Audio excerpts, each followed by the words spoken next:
All right, this is not too distant past history of our class, but this type of stuff, it gets a little crazy. So let's just factor it. It's a diamond problem here, or it's two numbers that multiply to get positive 4 and add to get negative 5. So the fact that it's a plus here and it's a minus here means both of these need to be a minus. So it's an x minus something and an x minus something else. It's going to be a minus 4 and a minus 1 because those will multiply to get the 4, but they'll still add to get the negative 5. This is the difference of two perfect squares, and some of you just can't quite seem to remember that. So if there's two terms, you've got one of two options. In this case here, you can take out a 3 because a 3 isn't common, but what you've got left is a 2x plus 1. You've got a common term, and you can take it out. There's no squared, there's no x in both, so that's all you can do. Up here, two terms as well, but they're both perfect squares, and there's nothing that they have in common. So don't try and take out a 1, because that would be useless. Don't try and force taking out an x, because there's no x here.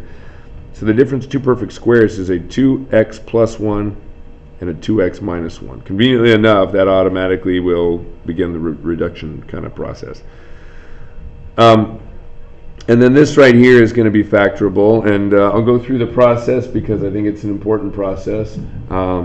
You do your diamond first, but that with the coefficient out in front, it's going to go from diamond to 4 terms to grouping the terms and so on. Okay, so the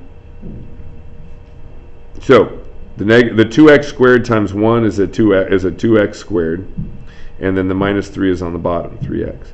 So you got two numbers that multiply together to get that positive 2x squared, but add together to get a negative 3. It's going to be a 3x and a negative 1. It's not. It's so not that. Okay? It's a negative 2x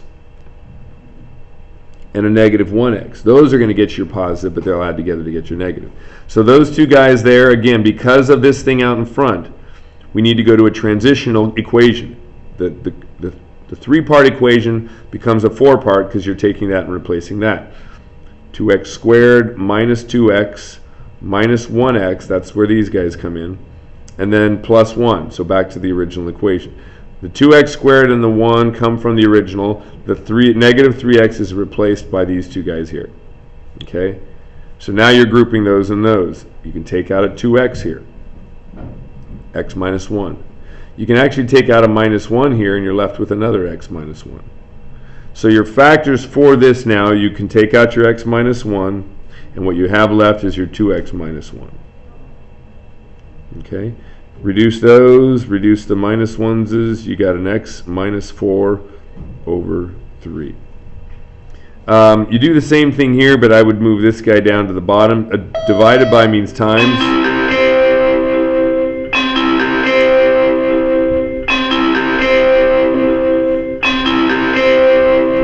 Perfect.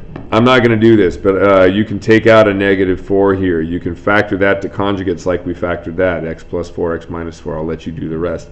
Only flip the one following the divided by. Don't flip this too. I've seen people do that. Here you want to distribute the 3, but you're not just multiplying by 3. You're raising everything to the 3rd power, and that you treat different things different ways. 2 to the 3rd power is 8.